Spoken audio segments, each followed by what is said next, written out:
Recently, in the last couple of years, you went sober. Mm-hmm. Can you talk about how that has affected your health, your career, your personal life? All right.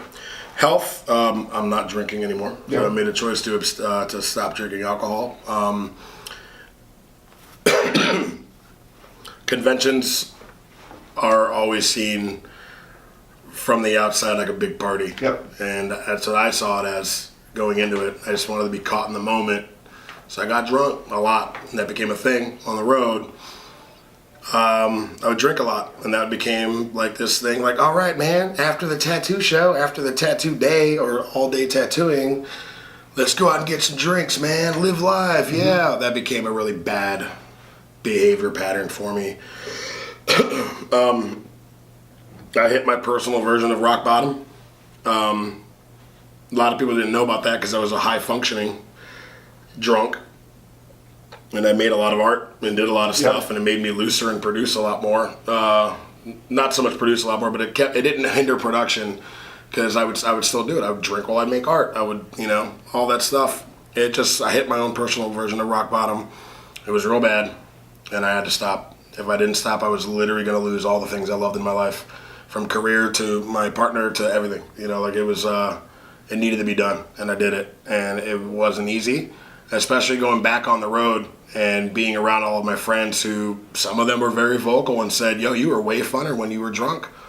And that hurt my feelings more than I could ever convey. And it put me in a situation where I had to walk away from some people and completely just stop friendships because of that lack of support for my decisions and being sober.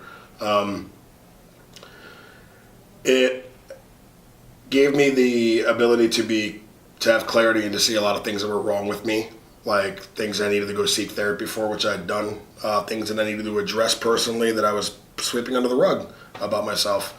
And it helped my mental health in that regard by being able to take charge of what the problems were in my life and proactively seek professional help to fix these things.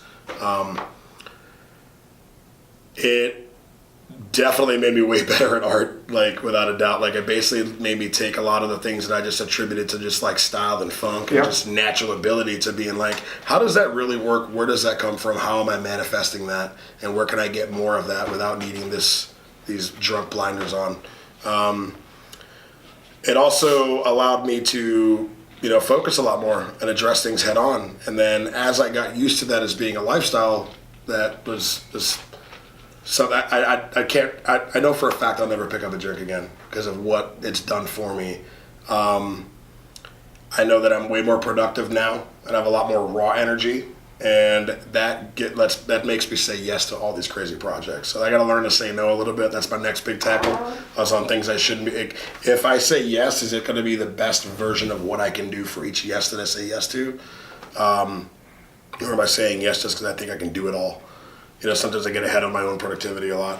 And, but yeah, sobriety does that. It did that for me. It made me feel better. It made me feel more capable. Do you have problems with going to drinking draws? Drinking draws are fairly popular at conventions. No, man. All my friends still drink. All my friends still go out and party. You don't have a problem being around it? Not at all, man. I made a very early on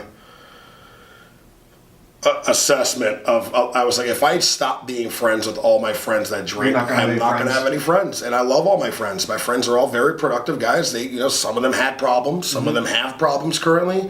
They're aware of it, but they're living their lives and they're still going to work and they're taking care of their loved ones and stuff like that. And I can't control that. It's out of my realm of influence. I can always just be that ear if they decide to make their decisions to do that, and they know that some of my testimony can help them get through a tough time. Hit me up. They know how to call me. You know what I mean? They know how to get a hold of me. So I had to get that out of my head early on. And I wasn't going to stop going to shows. I wasn't going to stop hanging out with my friends after hours. I just wasn't going to drink.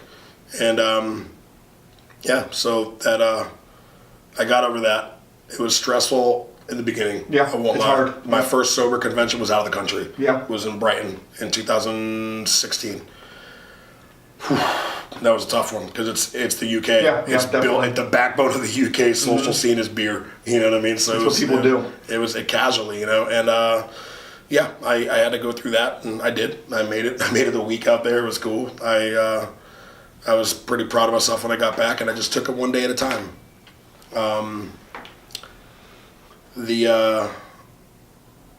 So drinking draws and stuff like that, social environments with alcohol, don't bother me. It's one of the things where people might ask you if you want to drink, and as long as they're not I weird turn about on it. drinks, yeah, every time, yeah. Yeah. They're all the way cool. They're like, Yeah. every once in a while they go, what? But I watched a video where you crushed like 30 Coronas and you made a painting. I'm like, that's old. That's an 8-year-old video that you watch, man. That's not who I am now by any means. Like, human beings are very capable of shedding layers of themselves, their former selves. Like, you're not the same guy today as you were yesterday because of what you know and what you've gathered in knowledge just on your day-to-day basis. We are always adapting or evolving whether we like it or not. And I'm just not that person anymore. But the biggest problem about drinking draws is when you're trying to draw and talk to people about art, but you notice that they haven't stopped drinking as they're speaking and hanging out with you. And by the end, while you got a nice cohesive piece being done, they are on the floor laughing about God knows what. Whatever the fuck it was they're working on is turned into fucking Play-Doh somewhere on the other side of the fucking building.